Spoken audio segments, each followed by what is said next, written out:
Descubrí que mi esposo estaba poniendo medicamento en mi café todas las noches durante 5 años, y cuando llegué cerca de descubrir la verdad, casi me mata.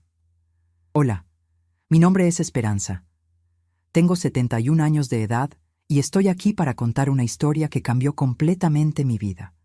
Una historia que pasó cuando yo tenía 34 años, cuando aún era periodista de investigación, trabajando para uno de los portales de noticias más grandes del país.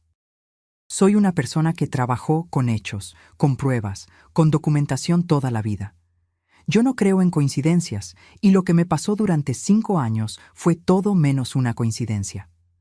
Antes que nada, quisiera pedirles que le den like a este video, porque esta historia necesita ser vista por mucha gente. Suscríbanse al canal Diario de la Abuela también, porque voy a continuar contando historias reales que les pasan a personas comunes, como yo y como ustedes. Y contéstenme en los comentarios de dónde nos están viendo, qué estado, qué país, porque me encanta saber que esta historia está llegando a personas de todos los lugares del mundo. Ahora voy a empezar desde el punto donde todo comenzó a ponerse extraño. Todo empezó hace aproximadamente 37 años, cuando yo estaba en la cima de mi carrera. Acababa de cerrar una gran investigación periodística sobre corrupción en licitaciones públicas y estaba muy feliz con mi vida personal también. Roberto, mi esposo, había dejado la profesión de chef algunos años antes para cuidar a su mamá, que tenía Alzheimer avanzado. Era un hombre atento, cariñoso, siempre preocupado por mí, o al menos eso pensaba yo en esa época. Ahora, mirando hacia atrás con 71 años de edad, puedo decir que yo era una mujer ingenua. Era una mujer que creía que el mundo era mejor de lo que realmente es. La primera cosa extraña empezó con ese ritual matutino que teníamos. Todos los días, absolutamente todos los días, Roberto se levantaba antes que yo y preparaba 2 cafés. Café recién hecho. Café de verdad, de esos que sientes el aroma saliendo por toda la cocina. Él decía que había traído una mezcla especial de una finca exclusiva del estado de Veracruz. Un café caro, sofisticado, que solo preparaba para mí porque yo era especial. Yo amaba ese ritual. Era como un abrazo calientito que recibía todas las mañanas de mi vida.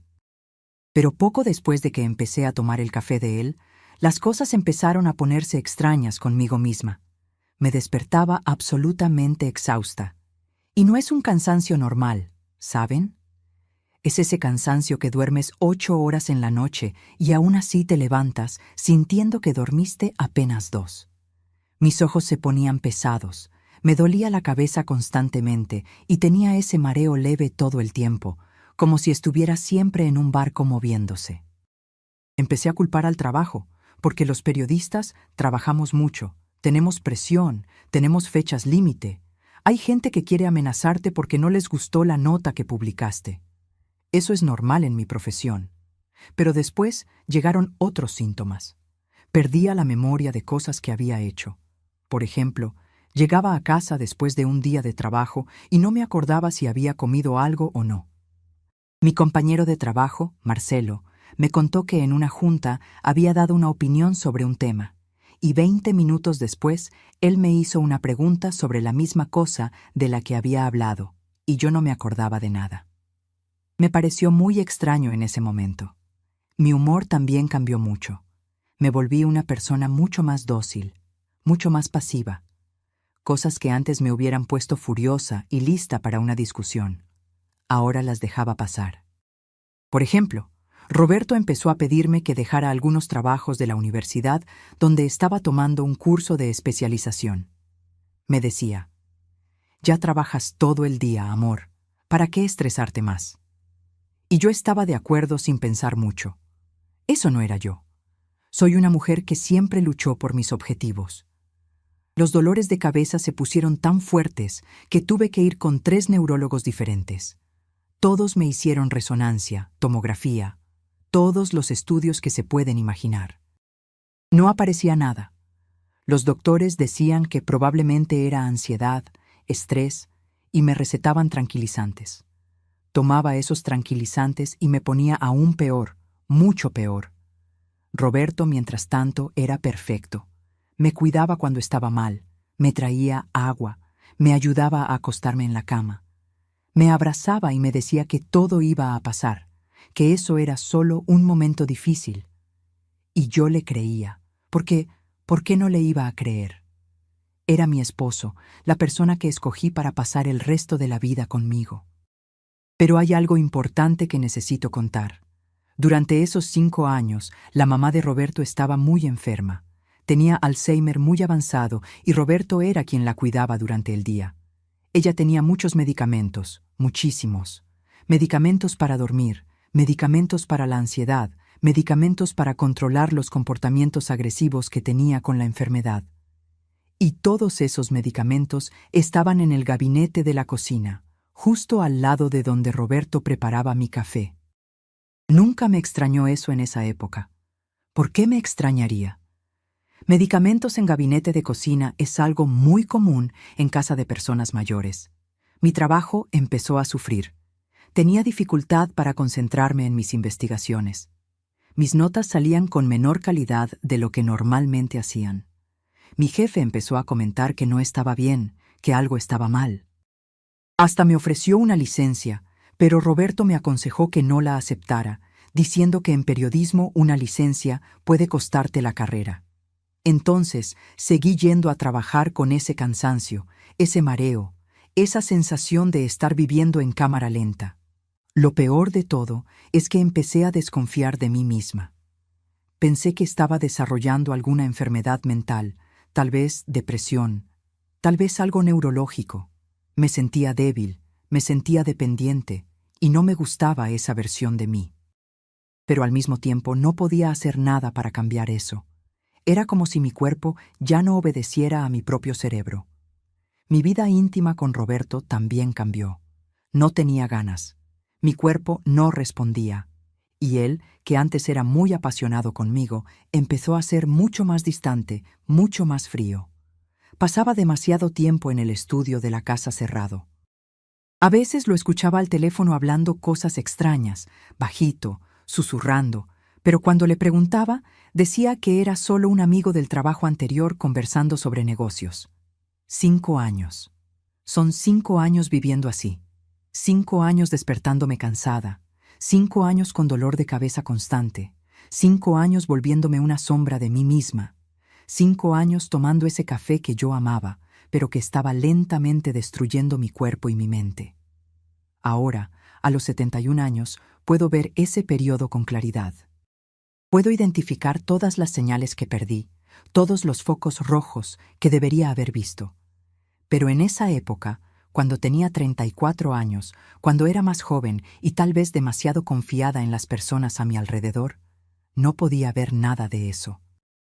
El doctor me dijo, años después, que los medicamentos que Roberto me estaba dando afectaban no solo mi cuerpo, sino también mi capacidad de razonamiento crítico, que esos medicamentos específicos, cuando se dosifican crónicamente, causan una disminución en la capacidad de percepción del peligro, que literalmente no podía pensar con suficiente claridad para desconfiar de él, que eso formaba parte del plan. Recibí mucha culpa después, mucha autoacusación por haber dejado que eso pasara durante tanto tiempo. Pero con el tiempo aprendí que la culpa es un lujo que las víctimas no se pueden permitir. La culpa pertenece solo a quien hizo el mal. Y quien hizo el mal fue Roberto, nadie más. Y entonces llegó ese día que cambió todo. Ese día que descubrí la verdad que estaba escondida en el fondo de una taza de café. Era un martes lluvioso, 14 de marzo de 1987. Me acuerdo del día exacto porque tenía una junta importante programada en el periódico y estaba nerviosa porque sabía que mi desempeño no estaba bien. Me había levantado cansada, como de costumbre, y Roberto ya estaba en la cocina haciendo ese ritual que teníamos. Lo escuchaba moviendo los frascos, el ruido del agua caliente, ese sonido familiar que ya formaba parte de mi rutina desde que me levantaba. Pero esa mañana fue diferente. Esa mañana me levanté con una sensación extraña. No era física, era más mental. Estaba acostada en la cama, viendo el techo, y de repente tuve un pensamiento que nunca había tenido antes. ¿Y si no fuera el trabajo? ¿Y si no fuera mi salud? ¿Y si fuera otra cosa? Parece una locura pensar eso ahora, pero en ese momento, ese pensamiento llegó como un rayo. Hoy, a los 71 años, soy capaz de analizar ese pensamiento como algo que vino de un lugar muy profundo. Un lugar que los medicamentos no podían alcanzar completamente. Un lugar que aún era mío, aunque estuviera siendo envenenada. Mi instinto aún estaba funcionando, aunque muy lentamente. Mi cuerpo aún estaba tratando de alertarme de algo muy malo. Me levanté de la cama y fui al baño. Me vi la cara en el espejo. Estaba flaca, muy flaca. Mi cara había perdido peso. Mi piel estaba pálida. No reconocía a la mujer que me estaba viendo en ese espejo. Esa no era yo. Soy una mujer que siempre se cuidó, que se amaba, y en ese momento sentí una tristeza tan profunda que casi me desplomó. Roberto tocó la puerta del baño y preguntó si estaba bien. Le dije que sí, que solo me estaba arreglando. Me respondió que el café estaba listo, que había preparado mi café especial. Esa palabra especial empezó a hacer eco en mi cabeza de una forma muy extraña. Bajé las escaleras y entré a la cocina. Roberto estaba ahí de frente a la ventana, tomando su taza de café. Tenía esa ropa que siempre usaba cuando cuidaba a su mamá, una playera cómoda y un pants. Me dio esa sonrisa que conocía tan bien, esa sonrisa que decía, «Buenos días, mi amor. ¿Todo bien contigo?» Sentía algo extraño en ese momento. No era lógico, no era racional, pero lo sentí. Mi café estaba en una taza de cerámica blanca, esa taza que había traído de un viaje a Puebla años atrás. Mi café estaba humeando, oliendo ese aroma que conocía. Y su taza, esa taza de vidrio que siempre usaba, estaba sobre la mesa de la cocina, también humeando. Hice algo que nunca habría hecho normalmente. No sé si fue instinto, intuición o esa sensación extraña que tuve. Pero miré a Roberto y le dije, «Amor, estoy tan cansada de esta rutina. ¿Sabes qué? Hoy quiero probar tu café, ese que siempre tomas. ¿Se puede?» Roberto se volteó hacia mí con una expresión que nunca había visto antes en su cara. Fue rápido, muy rápido, una fracción de segundo. Pero lo vi. Vi miedo, vi pánico. Después disimuló y sonrió, pero esa sonrisa no era natural. Me dijo, «Mi amor, no está tan especial. El tuyo es mucho mejor. Sabes que el tuyo es mucho más sofisticado». Insistí. Le dije que tenía ganas de probar, que estaba cansada de siempre tomar lo mismo, que quería intentar algo nuevo. Roberto empezó a poner excusas. Dijo que ese café tenía un sabor muy amargo, que estaba hecho para su paladar, que era diferente. Dijo que había comprado ese café en un paquete enorme y que necesitaba usar todo antes de que se venciera. Pero insistí más porque en ese momento me di cuenta de que algo muy malo estaba pasando, y ese algo tenía que ver con ese café. Tomé mi taza e hice como que la iba a intercambiar. Roberto se movió rápido, muy rápido. Extendió la mano y trató de impedirme físicamente. Me dijo con una voz que nunca había escuchado salir de él, una voz más firme, más agresiva. «Esperanza, no, por favor, no hagas eso». En ese momento, todo quedó claro, todo tuvo sentido. Todos esos 5 años, todo ese cansancio, todo ese mareo, toda esa sensación de estar perdiendo mi control, todo estaba conectado. En ese segundo, cuando vi el miedo en sus ojos, cuando escuché esa voz que no era la voz cariñosa que conocía, supe que él me estaba haciendo algo, algo deliberado, algo malo. Pero no dejé que viera que entendí. Eso fue importante. Respiré profundo e hice algo que aprendí en todos esos años trabajando como periodista de investigación.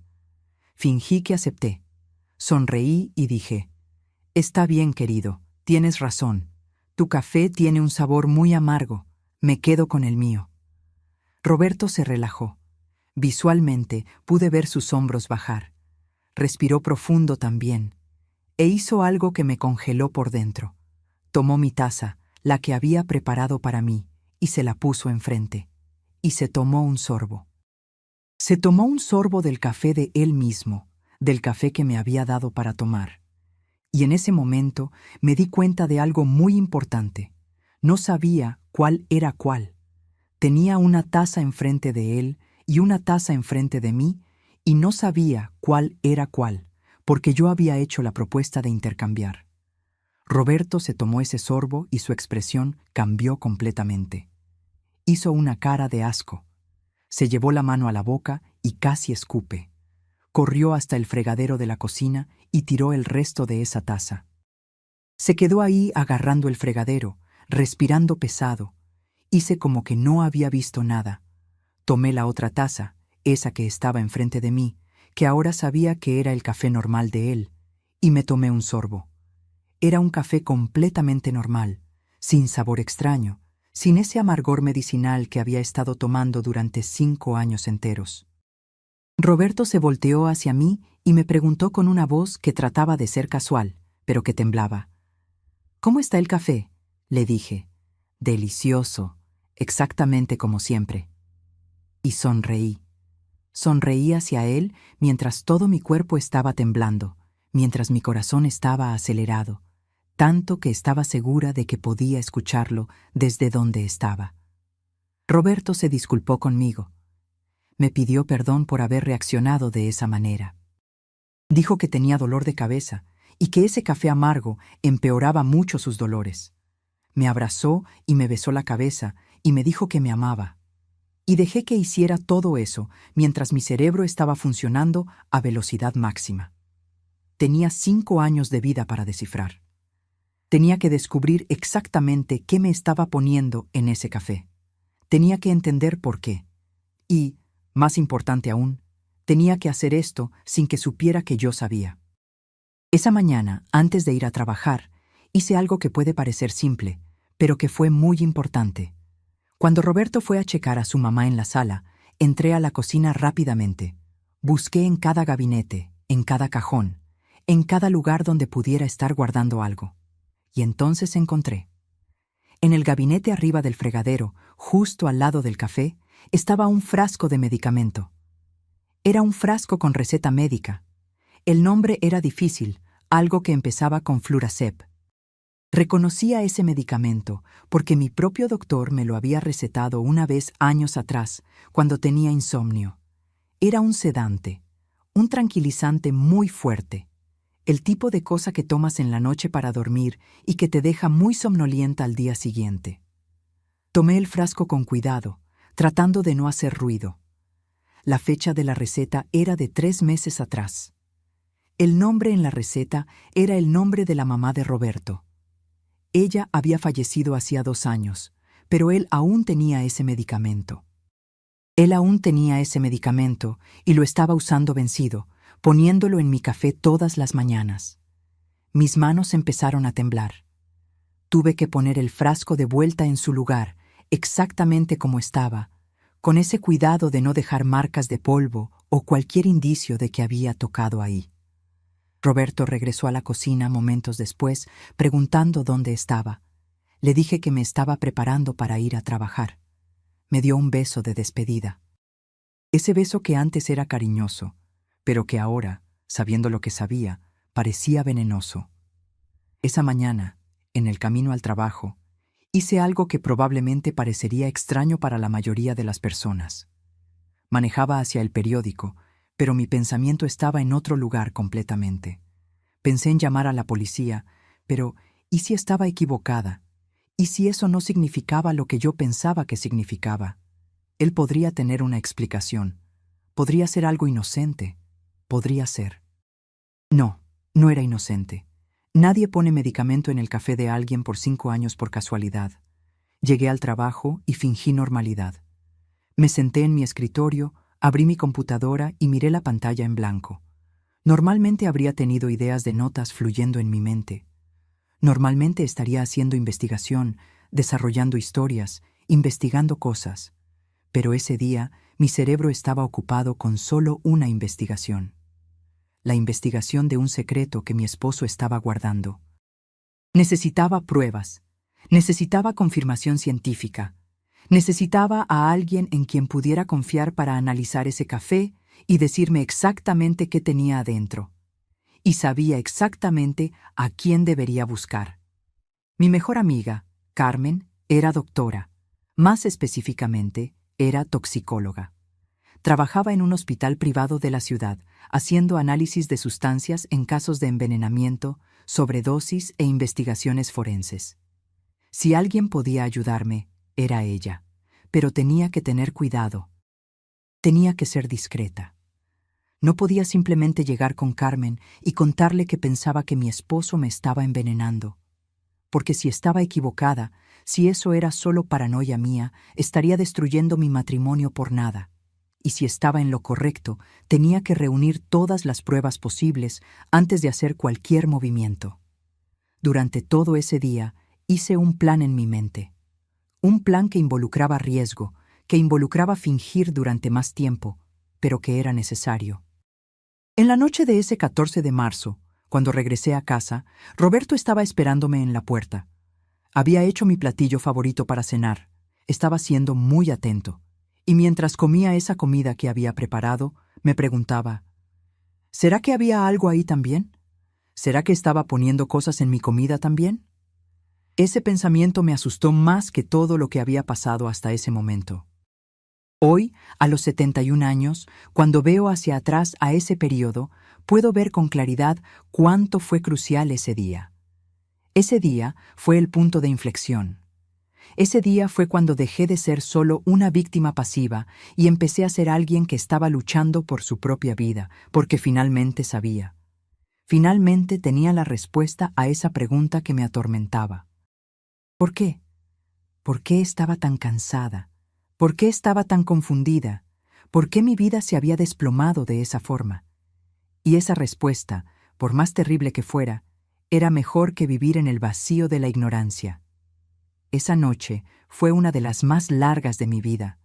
Fingí dormir al lado de Roberto, pero todo mi cuerpo estaba en alerta máxima. Mi corazón latía acelerado, mi mente no paraba de pensar y cada movimiento que hacía me ponía tensa. Cuando ronca, siempre ronca desde que nos conocemos. Esa noche, ese ronquido que antes me tranquilizaba, que antes era como una música familiar, ahora me asustaba. Porque sabía que, mientras él dormía tranquilo, yo estaba ahí despierta, descubriendo que todo lo que pensaba sobre mi matrimonio era una mentira. De madrugada, me levanté de la cama con extremo cuidado. No puse los pies donde la cama cruje. Ya sabía, después de tantos años, exactamente por dónde pisar para no despertarlo. Bajé las escaleras lentamente y fui a la cocina. Abrí el refrigerador y tomé la jarra de café que Roberto había preparado el día anterior. Siempre preparaba café en una jarra de vidrio y la dejaba en el refrigerador para el día siguiente, para no tener que hacer café caliente toda mañana. Esa jarra, ese café, eso era lo que tenía que llevarle a Carmen. Tomé un frasco de vidrio pequeño que teníamos en casa, ese que usamos para guardar especias. Puse una cantidad razonable de café en ese frasco y después volví a poner la jarra en el refrigerador, exactamente en el mismo lugar, en el mismo ángulo, como si nada hubiera pasado. Puse el frasco en una bolsa que uso para el trabajo, una bolsa de piel negra en la que Roberto nunca mete mano. Mi plan era simple, pero riesgoso. Tenía que llevar ese café a Carmen.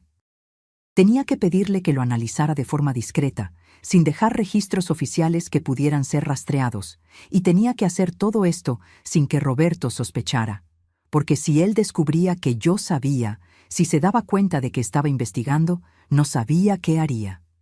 Ese pensamiento me congeló. No sé qué haría.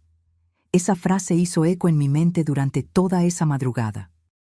Pasé toda la noche imaginando escenarios oscuros, escenarios que no quería ni pensar, pero que mi cerebro insistía en crear. Ahora, con 71 años, puedo decir que ese miedo estaba justificado, porque descubrí después que Roberto había considerado varias formas de deshacerse de mí. Formas que involucraban accidentes, formas que involucraban hacer parecer que me había vuelto loca. El envenenamiento era solo el comienzo de un plan mucho más siniestro. Por la mañana, cuando desperté, Roberto estaba a mi lado dormido. Lo observé por algunos minutos. Ese hombre que pensaba que conocía mejor que cualquier persona en el mundo. Ese hombre a quien prometí amar para siempre. Ese hombre que estaba lentamente envenenando mi cuerpo mientras susurraba que me amaba. No tomé el café esa mañana. Roberto preguntó por qué. Mentí y le dije que tenía dolor de estómago, que el café lo iba a empeorar. Aceptó la excusa sin cuestionar. En el trabajo, durante la mañana, le envié un mensaje a Carmen. Nos comunicábamos siempre por teléfono porque era más discreto. Le pregunté si tenía tiempo para comer conmigo ese día. Me respondió que sí, que nos podíamos ver en el restaurante cerca del hospital donde trabajaba. Durante esas horas de espera, no me podía concentrar en nada. Mi jefe pasó por mi escritorio y preguntó si todo estaba bien conmigo. Le dije que sí, que era solo una migraña que estaba pasando. Me ofreció salir más temprano, pero me negué. No quería dejar el trabajo porque necesitaba mantener las apariencias. Si empezaba a actuar de forma diferente, si empezaba a faltar, a quejarme, a mostrar señales de que algo estaba mal, Roberto podría sospechar. Ese equilibrio que tenía que mantener era frágil, muy frágil. Al mediodía salí del trabajo y fui al restaurante. Carmen ya estaba sentada en una mesa del rincón, lejos de otros clientes. Es una mujer inteligente y cuando me ve, inmediatamente se da cuenta de que algo está mal. Somos amigas desde hace más de 15 años, desde la universidad. Me conoce demasiado bien para que pueda engañarla. Cuando me senté, inmediatamente preguntó: ¿qué pasó? Respiré profundo y en ese momento decidí contarle la verdad. No todo, pero lo suficiente para que entendiera la gravedad de la situación. Le dije que pensaba que algo estaba muy mal con mi café, que durante 5 años había estado tomando café que me dejaba muy cansada, con mareo y dolores de cabeza constantes, que hace algunos días descubrí que el café de Roberto era completamente diferente, que no sabía qué tenía el mío, pero que estaba segura de que tenía algo ahí, que podía ser una broma suya, podía ser algo que no se daba cuenta que estaba haciendo, pero que necesitaba saber.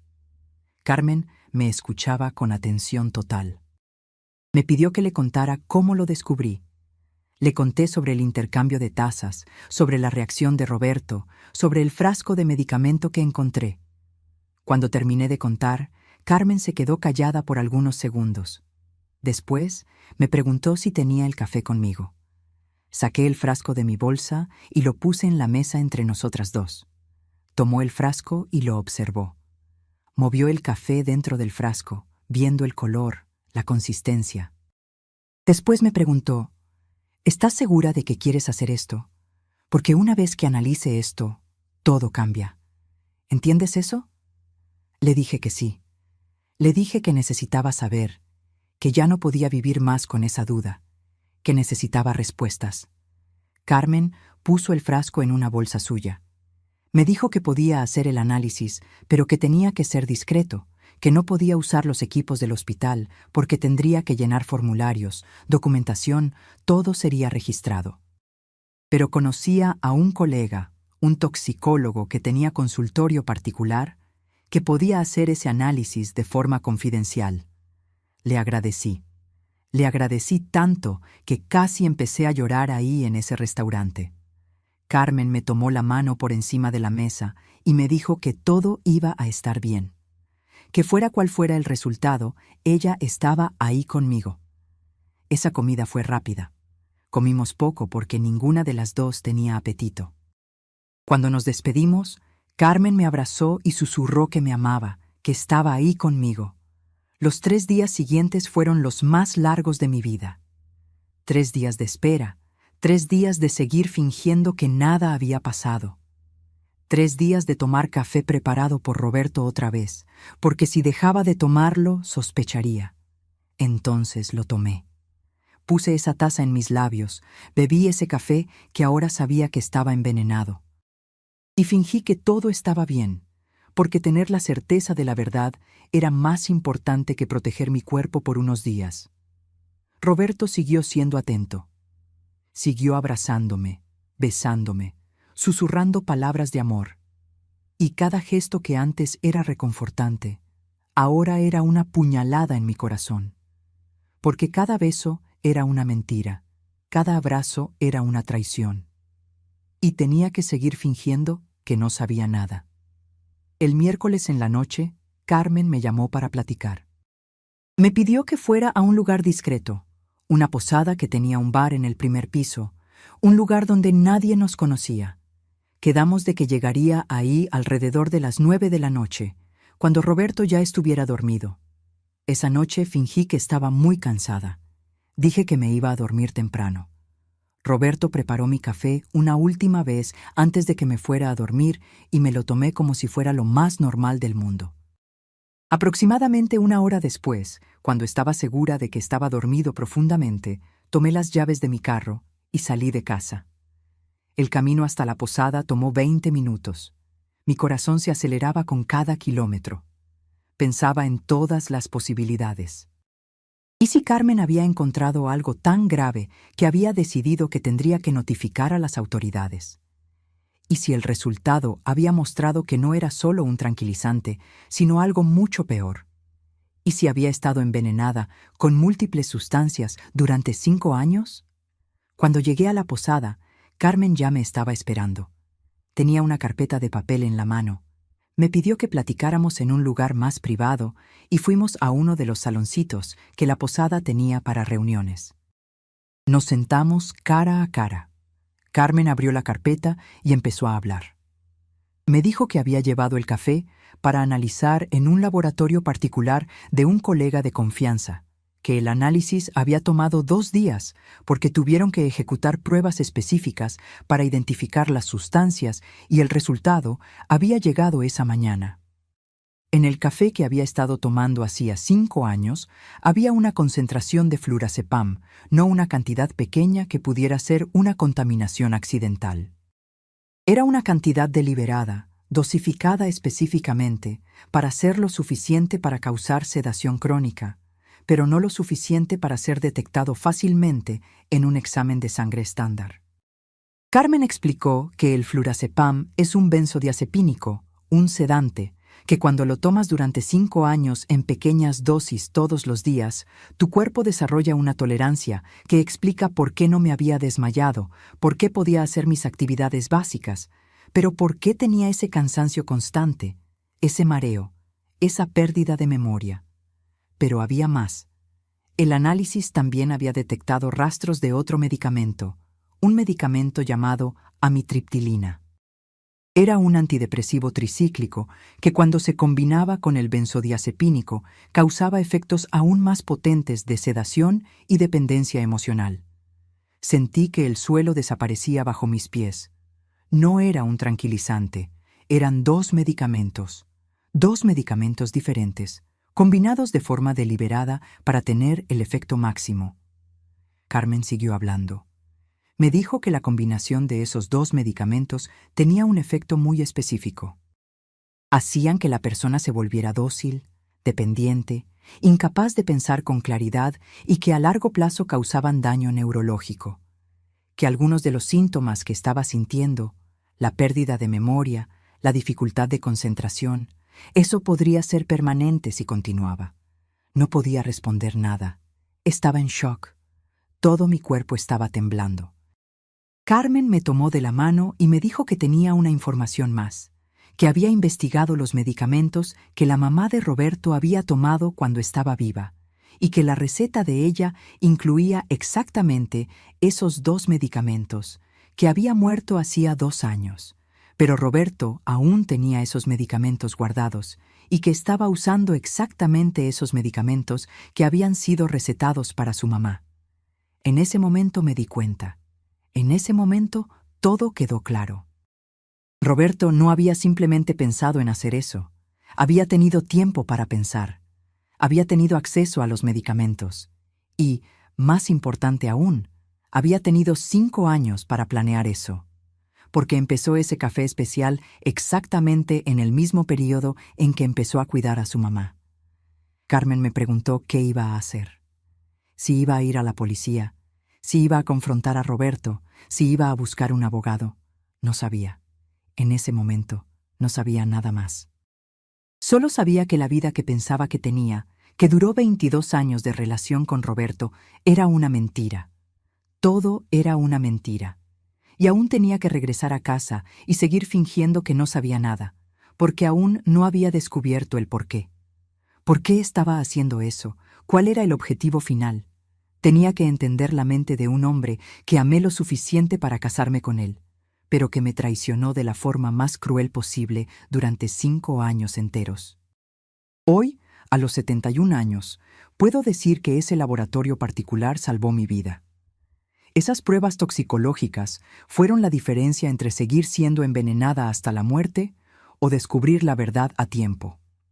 Carmen me llevó de regreso a casa esa noche. Le pedí que me dejara a algunas cuadras de distancia para que Roberto no sospechara. Cuando llegué a casa, estaba dormido. Me acosté a su lado y pasé otra noche en vela, pero esta vez era diferente. Esta vez tenía pruebas. Esta vez tenía certeza, y esa certeza, por más dolorosa que fuera, me dio una sensación de poder, porque ahora ya no era alguien que estaba siendo engañada. Ahora era alguien que sabía exactamente qué estaba pasando e iba a hacer algo al respecto. Regresé a casa esa noche, en un estado que no puedo ni describir con palabras. Era como si estuviera manejando mi carro con el piloto automático, porque mi cerebro se había desconectado completamente. Mi cuerpo sabía el camino a casa, pero mi mente estaba en otro lugar. Estaba en un lugar oscuro, lleno de preguntas que no podía responder. Cuando entré a casa, Roberto estaba durmiendo. Subí las escaleras lentamente y me acosté a su lado. Siguió durmiendo profundamente, ese sueño tranquilo, despreocupado, y me quedé ahí acostada, observando su cara en la oscuridad, tratando de encontrar en esa cara la respuesta a una pregunta muy simple. ¿Por qué? ¿Por qué un hombre que crees que te ama haría algo de ese tamaño? ¿Por qué pondría tu propio cuerpo en riesgo? Porque usar medicamentos vencidos, medicamentos que habían sido recetados para otra persona, eso tenía riesgos. Eso tenía efectos secundarios que ni podía imaginar. La noche fue de insomnio. No dormí ni un minuto. Solo me quedé acostada ahí en la oscuridad, mi cerebro funcionando a 1000 por hora, conectando puntos que antes no tenían sentido. Y entonces empecé a acordarme de cosas, pequeñas cosas que había descartado en esa época, que había pensado que eran normales, pero que ahora tenían mucho sentido. 3 años atrás, Roberto me había pedido que firmara algunos documentos que dijo que eran para seguros de vida, cosas de rutina que las parejas hacían. Firmé sin ni siquiera leer bien.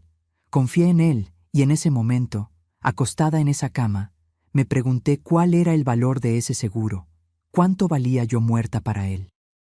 2 años atrás, cuando la mamá de Roberto murió, recibió una herencia. No era una herencia enorme, pero era significativa. Algunas propiedades, una cuenta bancaria con una cantidad considerable. Y poco después de que recibió esa herencia, empezó a hablar de dejar el trabajo como chef. Dijo que quería cuidarme, que había tenido la oportunidad de retirarse temprano por la herencia. Pero, ¿y si eso no fuera todo? ¿Y si hubiera más dinero involucrado? 1 año atrás, Roberto empezó a pasar mucho tiempo en el estudio.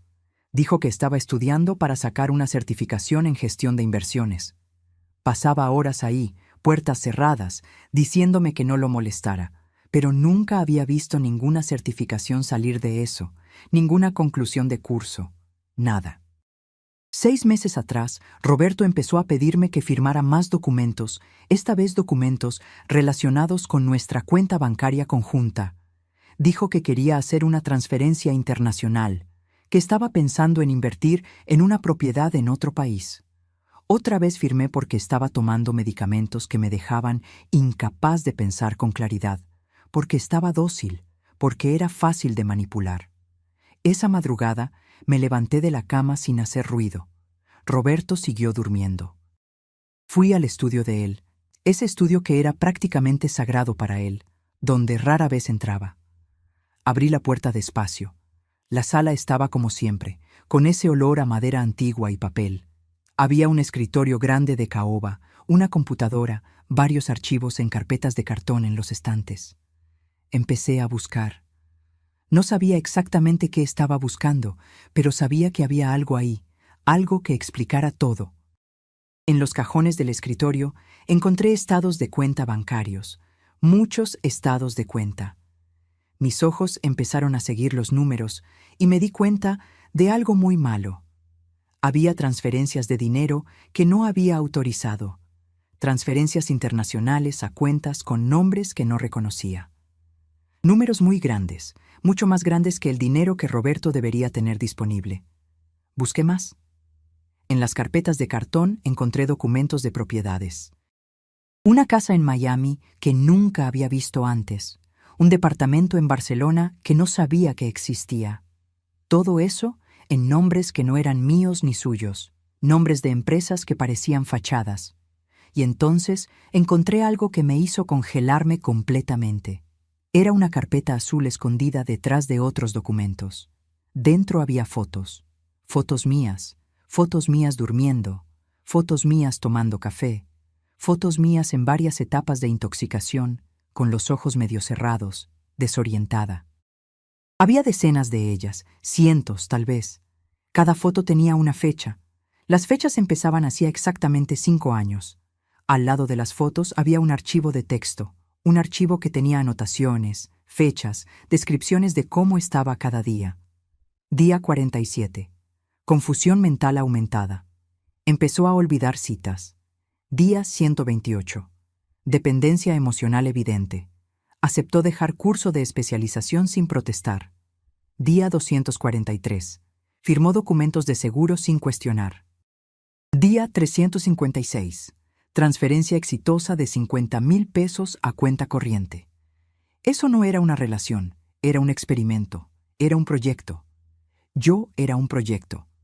Mi cuerpo empezó a temblar. Mi visión se nubló. Tenía que apoyarme en el escritorio para no caerme. Hoy, a los 71 años, cuando vuelvo a contar esta parte de la historia, mi cuerpo aún siente ese temblor. Mi corazón aún late acelerado. Porque descubrir que fuiste documentada como un experimento, que cada momento de tu deterioro físico y mental fue meticulosamente registrado, eso deja una cicatriz que nunca cicatriza completamente. Esos registros mostraban que Roberto había monitoreado todo. Había anotado cada transferencia bancaria que me hizo firmar. Había anotado cada momento en que mi confusión mental aumentó. Había tomado fotos de mí en mis peores momentos, como si estuviera coleccionando trofeos. Y entonces escuché una voz viniendo de detrás de mí. No deberías estar aquí. La voz de Roberto, calmada, fría. Una voz que nunca había escuchado antes, o mejor dicho, la había escuchado esa mañana cuando trató de impedirme intercambiar las tazas. Esa voz que no era la voz cariñosa que conocía. Me volteé lentamente. Roberto estaba en la puerta del estudio, usando una bata gris. Sus ojos no tenían ninguna emoción. Esos ojos que pensaba que cargaban amor, que cargaban devoción, esos ojos ahora parecían vacíos. Entró al estudio y cerró la puerta detrás de sí. Se movió lentamente en mi dirección. Le pregunté con una voz que no era mía. ¿Por qué? Roberto respiró profundo y en ese momento empezó a contar una historia que nunca habría esperado escuchar. Me dijo que cuando nos casamos, él tenía una deuda muy grande, con personas muy peligrosas, personas que le habían prestado dinero para invertir en un negocio que salió mal. Y esas personas querían el dinero de vuelta con intereses. Y los intereses estaban creciendo cada día que pasaba. Dijo que no sabía qué hacer, que estaba desesperado. Y fue cuando conoció a un hombre en un bar, un hombre que le ofreció una solución a su problema. Ese hombre conocía personas que tenían un esquema muy lucrativo, un esquema que involucraba encontrar personas ricas, personas con acceso a dinero, personas que eran vulnerables y después convertirlas en marionetas. El esquema era así. Te acercas a la persona, la conquistas, haces que se enamore de ti. Después le pones medicamentos en su café, algo que deja a la persona dócil, dependiente, incapaz de pensar con claridad. Y mientras está en ese estado, accedes a sus cuentas bancarias, la haces transferir dinero, la haces firmar documentos, la drenas completamente. Y cuando terminas de drenar, cuando ya no hay más dinero que sacar, tienes varias opciones. Puedes simplemente desaparecer. Puedes hacer parecer que la persona tenía una enfermedad mental. Puedes hacer parecer un accidente. Roberto dijo todo eso como si estuviera recitando una historia que había escuchado, no como si estuviera admitiendo que me había hecho eso.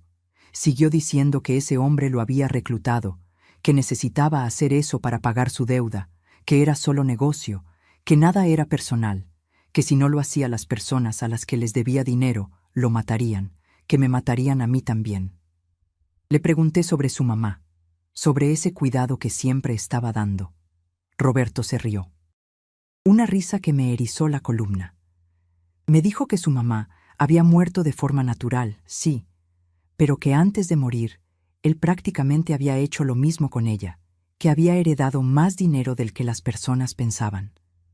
En ese momento, me di cuenta de que no estaba casada con un hombre, estaba casada con un psicópata, alguien que era capaz de envenenar a su propia mamá, de manipular a su propia mamá mientras fingía cuidarla.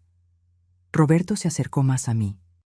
Me preguntó si le había contado a alguien, si le había dicho algo a Carmen. No respondí. Mi boca no se podía mover. Tomó la carpeta azul de mi mano. La puso otra vez en su lugar, entre los otros documentos. Después me miró a los ojos y me dijo algo que me dejó aún más aterrada. Sabes, Esperanza, fuiste mucho más resistente de lo que esperaba. La mayoría de las mujeres ya habrían avanzado más en el plan. Seguías investigando en el periódico, seguías con tu carrera. Eso fue un problema. Conocías personas, tenías contactos, tenías una voz que podría ser escuchada. Me dijo que tendría que acelerar el proceso, que ya no podía permitir que continuara en ese estado de semiconciencia, que tenía que hacer algo más definitivo. Empecé a correr mentalmente a través de todas las posibilidades, todas las formas en que todo eso podría acabar, y ninguna de ellas tenía un final feliz para mí. Roberto me pidió que regresara a la cama. Me dijo que mañana sería un día importante, que debería descansar, que tenía algo preparado para mí. Ese algo preparado hizo eco en mi mente y entendí en ese momento que Carmen tenía razón, que una vez que sabes la verdad, todo cambia. Porque ahora ya no era alguien que estaba siendo envenenada pasivamente, era alguien que sabía que estaba siendo envenenada. Y tenía que tomar una decisión. Podía fingir que no sabía nada y esperar a ver qué iba a hacer Roberto. O podía hacer algo ahora, algo que pudiera salvarme, algo que pudiera proteger a las otras mujeres que podrían ser las próximas víctimas de él. Esa noche, mientras me acostaba a su lado otra vez, puse mi plan en movimiento. Un plan que involucraba riesgo inmenso, un plan que involucraba engañar a un hombre que ya me había engañado de forma tan profunda. Un plan que involucraba exposición, pero era mi único camino para sobrevivir. Hoy, cuando pienso en ese momento, me sorprendo con mi propio instinto de supervivencia. Porque a pesar de estar envenenada, a pesar de estar confundida, a pesar de estar con miedo, pude pensar claramente lo suficiente para hacer un plan. Un plan que requería que fingiera normalidad perfecta, que escondiera mi conocimiento, que actuara como si nada hubiera pasado. Porque sabía que si Roberto se daba cuenta de que había descubierto todo, me mataría esa noche. No tendría opción, porque era una amenaza, porque conocía la verdad. A la mañana siguiente, desperté y fingí que nada había pasado. Roberto preparó mi café. No lo tomé. Le dije que tenía náuseas, que no podía comer ni tomar nada. Pareció decepcionado, pero no insistió. Durante ese día, mientras Roberto estaba ocupado en otro lugar de la casa, hice algo que podría cambiar todo. Tomé mi teléfono, Le hablé a Carmen de un lugar donde Roberto no pudiera escucharme, y le pedí que hiciera algo muy específico. Le pedí que fuera hasta la delegación de policía y que hiciera una denuncia formal. Le pedí que informara que había analizado una muestra de café que contenía benzodiazepínicos y antidepresivos. Le pedí que diera la dirección de mi casa y le pedí que informara que mi esposo podría estar involucrado en un envenenamiento deliberado. Carmen me preguntó si estaba segura, si realmente quería hacer eso, porque una vez que la policía fuera accionada no habría vuelta atrás. Le dije que sí, que estaba segura de que prefería morir luchando que seguir viviendo esa pesadilla. Y entonces esperé. Esperé por ese toque en la puerta que cambiaría todo, porque sabía que una vez que llegara la policía, Roberto no tendría oportunidad de hacerme daño. Una vez que fuera interrogado, una vez que las pruebas fueran presentadas, todo estaría fuera de su control. Ese día fue el día en que dejé de ser una víctima y empecé a ser una sobreviviente. La policía llegó a las 4 de la tarde. Escuché el ruido de las llantas en el asfalto, el sonido de los carros parándose enfrente de mi casa. Mi corazón empezó a latir tan rápido que pensé que iba a tener un infarto en ese momento. Estaba en la cocina fingiendo que estaba organizando los gabinetes. Roberto estaba en el estudio como siempre. Cuando llegó el toque en la puerta, salió del estudio corriendo. Preguntó quién era. No respondí. Solo me quedé ahí parada con las manos temblando. Roberto abrió la puerta y vio a 2 policías, un hombre y una mujer, ambos uniformados, ambos con esa expresión seria que tienen los policías cuando van a hacer un arresto. El policía hombre preguntó si él era Roberto Morales. Roberto dijo que sí, con una voz que ya empezaba a temblar. El policía le dijo que necesitaba acompañarlos para responder algunas preguntas relacionadas con un posible envenenamiento, que tenía derecho a permanecer en silencio, que cualquier cosa que dijera podría ser usada en su contra en un juicio. Roberto me miró en ese momento y en esa mirada vi todo. Vi la rabia, vi el pánico, vi la certeza de que su plan se había desplomado completamente. Fue arrestado. Lo pusieron en uno de los carros de la policía y se lo llevaron. Esa noche, la policía regresó con una orden de cateo. Registraron toda la casa. Encontraron los medicamentos vencidos en el gabinete. Encontraron los estados de cuenta bancarios en el estudio. Encontraron las fotos. Encontraron toda la documentación que Roberto había guardado. Una de las policías, una mujer llamada Delegada Hernández, se sentó conmigo y me preguntó si quería hacer una denuncia formal, si quería presionar cargos contra mi esposo. Le dije que sí, que quería que fuera responsabilizado por todo lo que había hecho. La delegada me preguntó cuánto tiempo había estado tomando ese café envenenado. Le dije 5 años. La delegada cerró los ojos por un momento, como si ese número fuera demasiado para procesarlo. Después me preguntó si había otras víctimas que conociera, si había otras mujeres que pudieran estar pasando por lo mismo. No sabía, pero tenía ese archivo que Roberto había guardado, ese archivo con anotaciones y fechas. Y en ese archivo había referencias a otras mujeres, nombres que no reconocía, fechas que no tenían sentido conmigo. La policía empezó a investigar. Descubrieron que Roberto no había actuado solo, que formaba parte de una red más grande, una red internacional de estafadores que se especializaba en seducir mujeres ricas o con acceso a dinero, drogarlas con medicamentos y drenar sus cuentas bancarias. La red tenía células en varios países: México, Argentina, España, Portugal, Italia. En total, descubrieron que Roberto había hecho eso con 5 mujeres diferentes.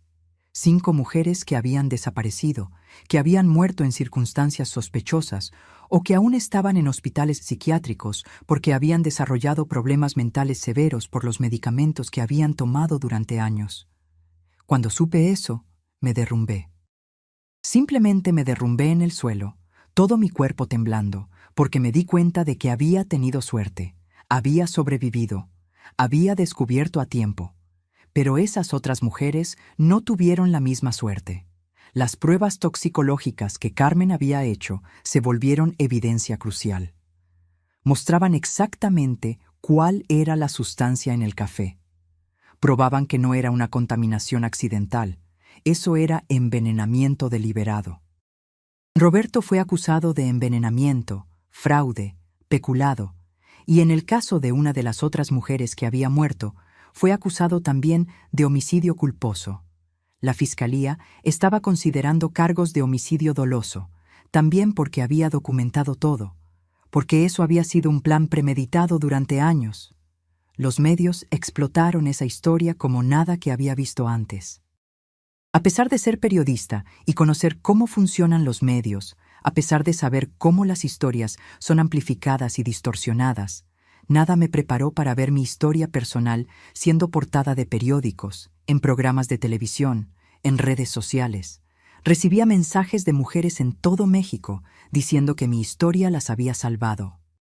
Mujeres que reconocieron las señales, mujeres que también estaban siendo envenenadas, que estaban siendo manipuladas, que pudieron salir de esas situaciones porque vieron mi historia. Pero también recibía mensajes de personas que no me creían, personas que decían que estaba exagerando, personas que preguntaban por qué había esperado 5 años para hacer algo, personas que me culpaban, como si fuera responsable de haber dejado que un hombre envenenara mi café. El juicio tomó 2 años. 2 años de audiencias, de testigos, de documentación siendo presentada. Carmen testificó sobre los resultados de las pruebas toxicológicas. La delegada Hernández testificó sobre las evidencias encontradas.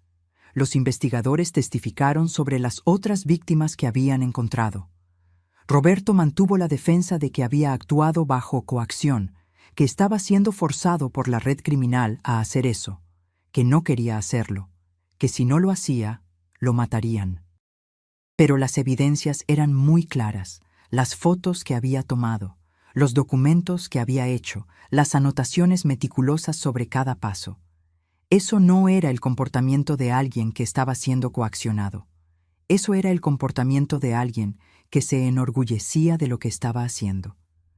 Roberto fue condenado a 19 años de prisión. 19 años. Por cada uno de los 5 años que me envenenó, recibiría aproximadamente 3 años y 8 meses de cárcel. Eso no parecía justo, eso no parecía suficiente, pero era lo que la ley permitía. Estaba en la sala del tribunal cuando la sentencia fue leída. Miré a Roberto en ese momento y él me miró. Y esa mirada, aún después de todo lo que había pasado, aún después de que toda la verdad había sido revelada, esa mirada aún tenía un rastro de ese hombre que pensaba que conocía.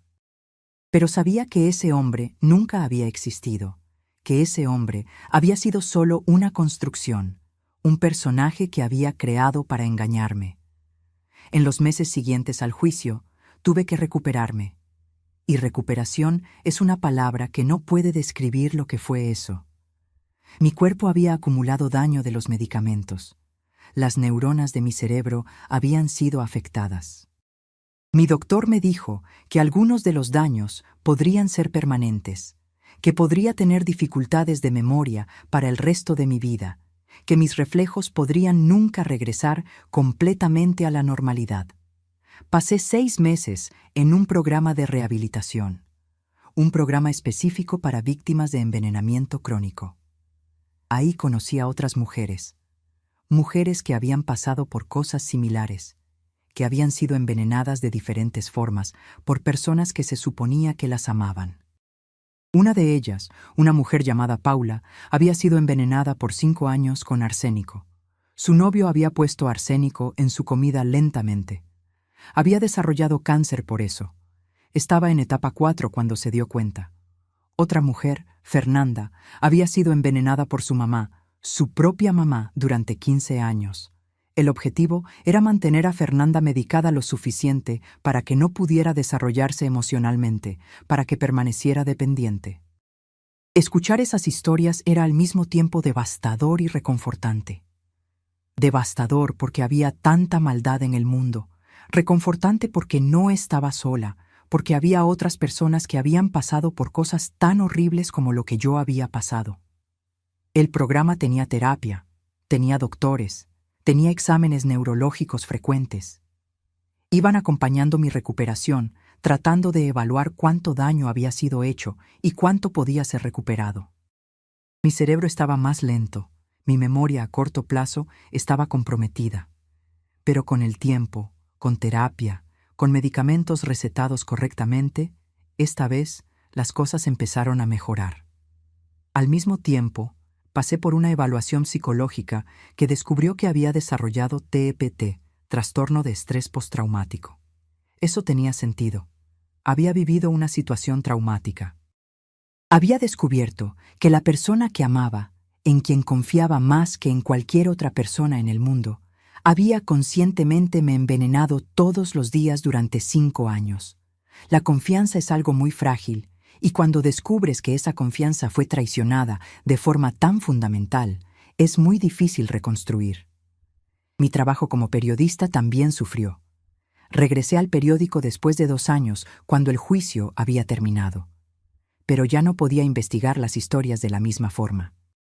Tenía miedo. Miedo de estar cerca de personas que no conocía bien. Miedo de comer algo que alguien hubiera preparado para mí.